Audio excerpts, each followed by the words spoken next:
Praise the lord.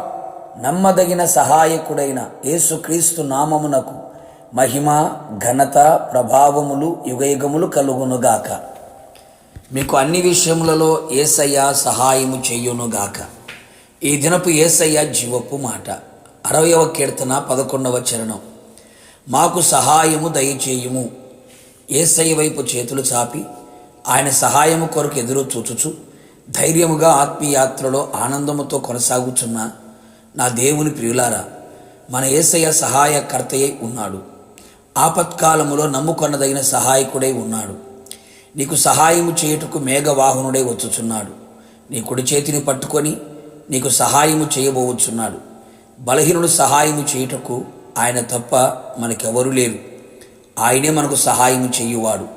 ఈ ఆత్మీయ యాత్రలో, నీ కుటుంబ జీవితంలో, నీ వ్యక్తిగత జీవితంలో ఏ సహాయం పొందుకోవాలని ఆశతో, ఆసక్తితో ఎదురు చూచుచున్నావో, మనుషులెవరు నీకు సహాయము చేయలేకపోయారా? నీవు నమ్మిన వారే నీకు సహాయము చేయలేని స్థితిలో ఉండిపోయారా? ఏ దిక్కునుండి సహాయము అందక కృంగిపోయి బాధపడుచు, నా కర్మ అనుకొనుచు, నేను నీవే శపించుకొనుచు జీవితాన్ని దుర్భరముగా కొనసాగించుచున్నావా? సహాయం చేస్తామని చెప్పి మోసం చేసి చివరికి చేతులు ఎత్తేశారా? నా ప్రియ దేవుని బిడ్డ, దిగులు పడకు, కన్నీరు విడవకు. నేను నీకు సహాయము చేయుచున్నాను అని వాగ్దానం ఇచ్చి ఉన్న దేవుడు. నీ మనస్సును నిలుపుకొని ఆయన సన్నిధిలో నిలిచి కన్నీరు విడిచి ఉపవసించిన ఎడల పరిశుద్ధ స్థలములో నుండి నీకు ఆయన సహాయము చేయును. ఆయన నీకు సహాయకరమైన కేడమై ఉన్నాడు. ఆయన వైపు మన చేతులు చాపి ఆయన వైపు కన్నులెత్తిన ఎడల ఆయన మన మీద కనికరపడి నీకు సహాయము చేయును.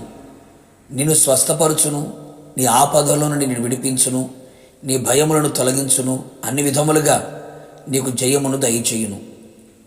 మాకు సహాయము దయచేయము అని భక్తుడు అడుగుచున్నాడు. ఓ ఆత్మీయుడా, మనలో అపనమ్మకము లేకున్నట్లు మనం ప్రభు దగ్గర సహాయము పొందేదము.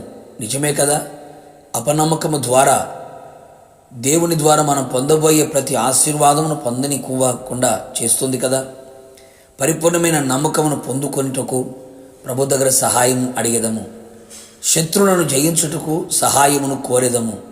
మన ఆత్మీయ జీవితమును, భక్తిని పాడు చేసే ఏ శత్రువు కార్యములు, తలంపులు, క్రియలు, కుయుక్తులు మన మీద దాడి చేయకుండా శత్రువును మించిన జ్ఞానమును, బలమును, అధికారమును పొందుటకు సహాయమును పొందేదము, జయించేదము. ఏ శోధనల గుండా మనం పయనించినా శోధనలో పడక యేసువలె పరిశుద్ధముగా ఉండుటకు, సమయోచితమైన సహాయమును పొందుటకు ఆయన పాద సన్నిధికి చేరేదము. శోధించబడు వారికి ఆయన సహాయము చేయువాడు కదా. నిశ్చయముగా ప్రతి విషయంలో ఆయన నీకు సహాయము చేసి నిన్ను సిగ్గుపడనివ్వకుండా ఆయన చెయ్యునుగాక. ఆర్భాటముతో, ప్రధానతతో, శబ్దముతో, దేవుని బొరతో ఆయన మధ్యాకాశము రాబోతూ ఉండగా ఆయన సహాయాన్ని పొందుకొని పెళ్లి కుమార్తెగా సిద్ధపడి ఆయన్ని ఎదుర్కొనేదముగాక. ప్రభుతో యుగయుగములు నిలిచి ఉండేదముగాక. ప్రార్థన. ప్రేమాస్వరూపి పరిశుద్ధుడా, నిత్యాశ్రయ దుర్గమైన యేసయ్య, మీ పరిశుద్ధమైన పాదములకు స్తోత్రాలు.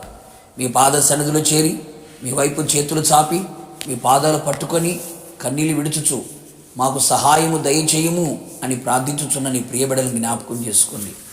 వారిలో ఉన్న అపనమ్మకము తొలగిపోయేటట్టుగా సహాయము చేసి, అలాగే ప్రభు శత్రువుల మీద జయము కలుగునట్లుగా సహాయము చేసి, శోధనలో పడిపోకుండా పరిశుద్ధులుగా ఉండటకు సహాయము చేసి మీ నామాన్ని కనపరుచుకోండి. మీ ప్రజలు సహాయము చేయడానికి మేఘవాహనులై కుడి చేతిని పట్టుకొని సహాయము చేసి మీ మహిమగల రాకడికి మమ్మల్ని అందరినీ సిద్ధపరచమని యేసు నామములో అడిగి పొందుకున్నాము తండ్రి, ఆమేన్. నిశ్చయముగా మీకును మీ కుటుంబ సభ్యులందరికీ నా యేసయ్య సహాయము చెయ్యునుగాక. God bless you.